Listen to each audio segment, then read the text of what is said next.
Okay, look. I know what the title says. I know how I titled the video, but before I get into this, I need to make something as clear as I possibly can. Ultimately, there is nothing wrong with Star Wars Visions. It's fine. There is nothing at its core, fundamentally, philosophically, narratively even, wrong with this anime-inspired compilation of stories set in the Star Wars universe. There isn't. There's nothing wrong with it. It's fine. But I also kind of hate it. And I hate it for reasons that, as is not uncommon when something really rubs me the wrong way, are pretty specific to me and may not apply to most other people. So all I can do is explain to you why, by the time I finished the 9th episode, I was barely paying attention and I really wanted it to all be done. When I tell you all this, it's to explain why I feel this way. I am not giving you reasons why you should feel this way. If you liked it, great. If you didn't like it, fine. But I'm not trying to convince anybody. I just need to get out into the world why this just ticked me off. And this was not the video I wanted to make. I went into Star Wars Visions thinking that what I would do coming out the other side of it is like do a ranking of the 9 episodes. But about 4 episodes in, I realized I'm not actually liking it all this much. And then the 5th episode happened, and I'm like, all of these, to varying degrees, have centered around Jedi and Sith. And then I took a break from it, and actually, recording a podcast with Jesse Gender, the What the Frel podcast on the Council of Geeks podcast feed. Find it on your favorite podcasting service. I mentioned this to her, and she said, yeah, that doesn't change. And she was right. And that's the thing. That for all the variances in terms of what aspect of anime is being used to tell this story, and it's a wide variety. We have very serious-minded stuff. We have more playful stuff. We have friggin' Astro Boy, practically, for crying out loud. As much as there is a good variety of that, and a good enough variety that it should be a reminder to anyone who treats anime like it's a genre, is like it's not, it's a art form. Anime itself is not a genre. It contains multitudes of genres. I still couldn't appreciate this because ultimately, in my heart of hearts, I am fucking sick of the Jedi. I am so sick of Jedi and Sith. And I understand that they're iconic. I like a lot of the iconic stuff with Sith and Jedi. I have a lightsaber. I have a Star Wars Sith Lord burlesque number, for crying out loud. I appreciate these things, but it cannot be all that Star Wars is.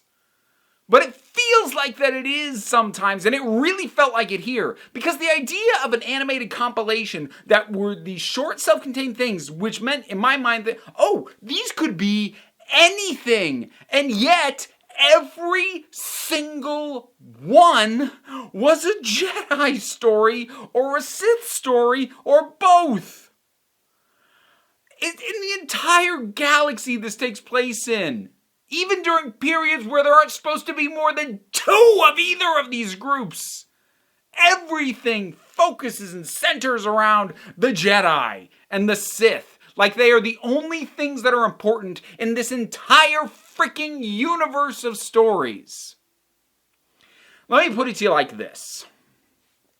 One of the things I truly love about the first Star Wars movie, and this feel in general is part of why I love it still and it's still my favorite, is you take a scene like the cantina. Now, part of the reason that that scene is iconic is just because of how bonkers it is. It feels much more standard now that this wild group of aliens is all just hanging out in a bar. At the time it came out, and even for decades after, nothing came close to how nuts that was. But what I love about a scene like that is you have the scene take place in the cantina, and you know what? After that scene, the camera could have followed any one of those characters, any one of those aliens out the door and had a completely different, unique, amazing story to tell. It would have been interesting no matter who we followed out of there. And yet, we're always following the Jedi and the Sith out and always doing their stories. I don't care. For starters, they're boring. Look, lightsabers are an awesome weapon. They look amazing. A good lightsaber duel is second to none in terms of visual spectacle and sword-style fights. But Jedi and Sith, as archetypes, as jobs, if you will, are boring. Their codes that they live by are so obsessively morally simplistic that they don't make for interesting stories when they are the subject over and over and over and over again. They work in the movies for the most part because we are limiting it to a 2-hour window. We are getting this little piece. This is what we've chosen to focus on. But it drives me insane that the ancillary material, the stuff that in theory could be filling out any part of this universe, keeps injecting lightsabers and Jedi and Sith into all of it. And look, while I was thinking about this, it made me realize that it's part of why I wish that I liked The Last Jedi. And I get why a lot of people do. I still don't, but I appreciate a lot of what it's trying to do and a lot of the ideas behind the decisions that it makes. I still don't like the movie, but something like that kid at the end of that movie, instilling this idea that anybody could be a Jedi. That's good, but you know what? For me, that should be the first half of a 2-part thought. Part 1, anyone could be a Jedi. Part 2, you don't have to be a Jedi to be important. It's always down to these Force users. They're the only ones who matter. They're the only ones who get stories told about them, and I'm sick of it. This is part of why I like Rogue One as much as I did. It's part of why I almost liked Solo. Ultimately, I didn't because my brain really can't deal with the time compression of how literally every single possible iconic aspect of Han Solo happens in this one friggin' adventure. He meets Chewie, he gets the Falcon, he gets his friggin' dice and his blaster. Like, what? So, all this, and then he's getting ready to work for Jabba at the end of it. So, did nothing happen to him for the next 20 years? Because you covered it all in with this one adventure. So, that's why I don't like Solo. But I appreciate the fact that it was Jedi and Force free. And that it was focused on smuggling and the underworld and a heist. I appreciate that. It's just, much like The Last Jedi, the execution of it didn't work for me. But those ideas, I appreciate that they exist, even if I feel they don't work. Because you know what? Here's the other thing. This is not a new problem. This is not a Disney handling Star Wars problem, because this nonsense is the exact reason I was never able to get into the expanded universe back in the 90s when it started blowing up. All my other friends who love Star Wars were reading the Thrawn trilogy and the Dark Empire comics and this and that. And I couldn't bother with any of it for 2 reasons. One, they kept the Empire on to some degree. Either something came in that was effectively just the Empire again, or they cloned the Emperor. It's like, great. So the end of Return of the Jedi basically didn't matter because the guy's still around, which thanks a lot, Rise of Skywalker, for making that freaking canon. So there's that. But then the other part of it is anything that wasn't moving forward and rehashing the exact same plot points was always focused on Jedi and Sith, and it would even be set 1,000 years in the past, and it's the exact same technology, and it's the exact same 2 groups of boring jackasses who seem to only exist for the purposes of fighting each other and don't actually seem to have a core moral philosophy other than we should be in charge and you guys suck, and it's boring! It's so boring! There's some great animation in this.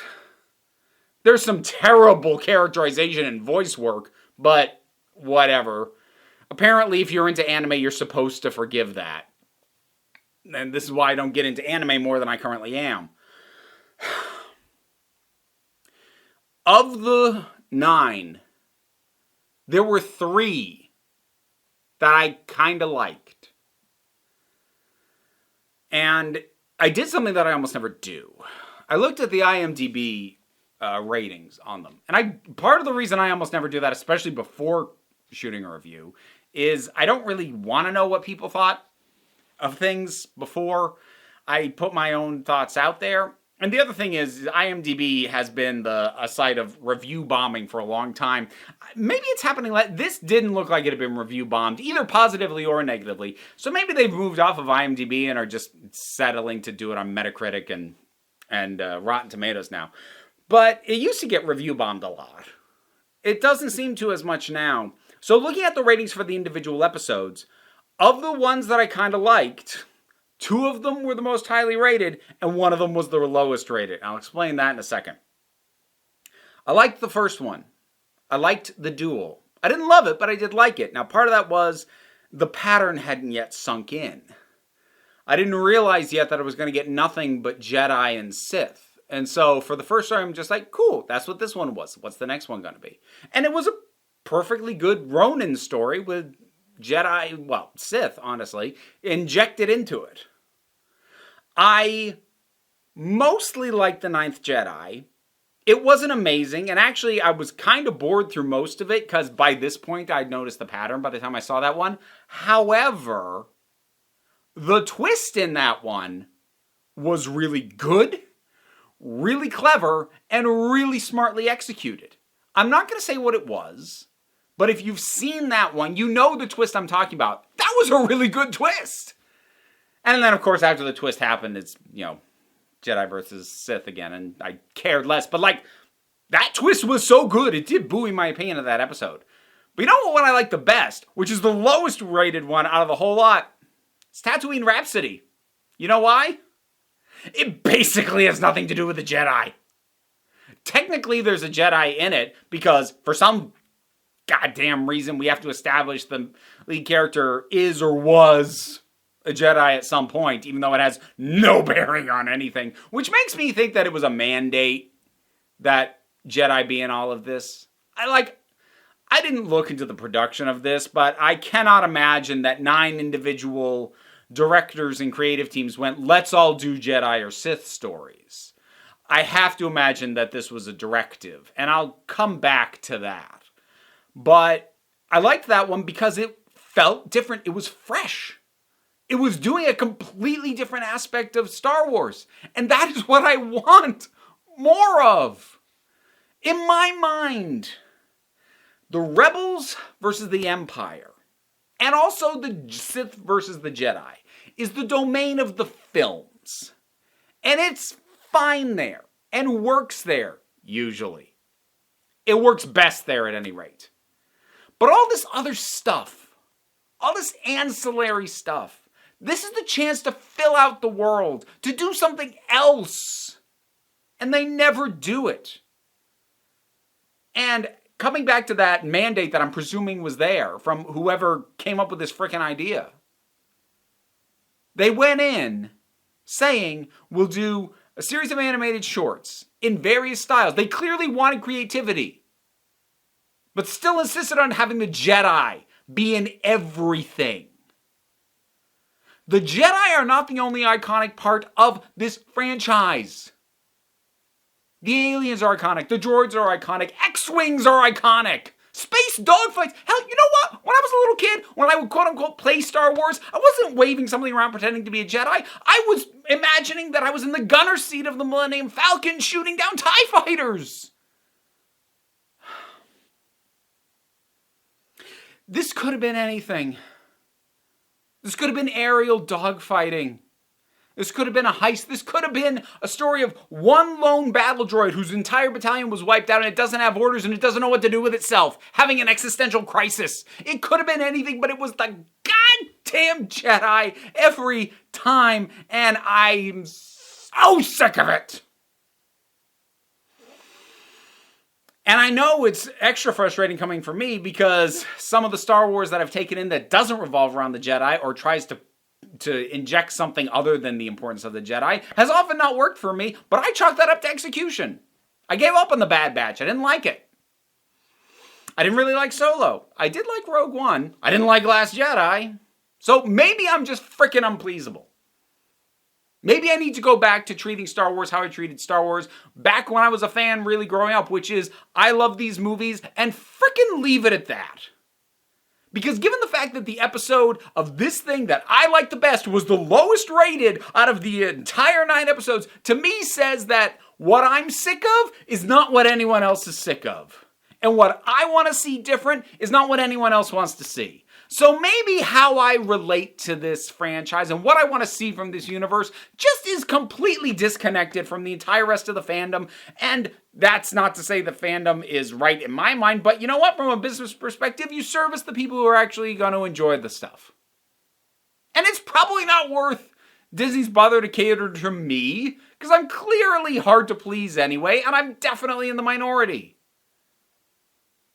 I didn't hate Star Wars Visions because it was bad. I hate it for what it represents in terms of how this franchise is being handled. And again, this is not a new problem under Disney. I didn't care about any of the ancillary stuff back when Lucasfilm was a separate entity. I didn't like it then. I don't like it now.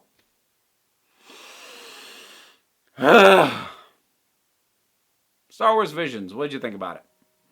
Whatever your thoughts were, God, the comments on this are going to be a disaster. Put something down there, though. Be polite if you can. Let's talk about it. I've got a Patreon if you want to help pay my therapy bill so I can try and calm the hell down. But you don't have to. Like, share, and subscribe. Those help me out. I try to take a relaxed attitude around here. Didn't work this time, but you know what? It's okay. So come on back. Next time you need a break. Jesus. This video wouldn't have been possible without the support of my patrons, and I want to give special thanks to Jared Boyce, MJ, The Doctor, Tracy Scrabbit, Vincent Paul Bartolucci, Kaylin Schwartz, Edelon, Robin Moore, Ross Schultz, and Shayla Gorley. Thanks so much.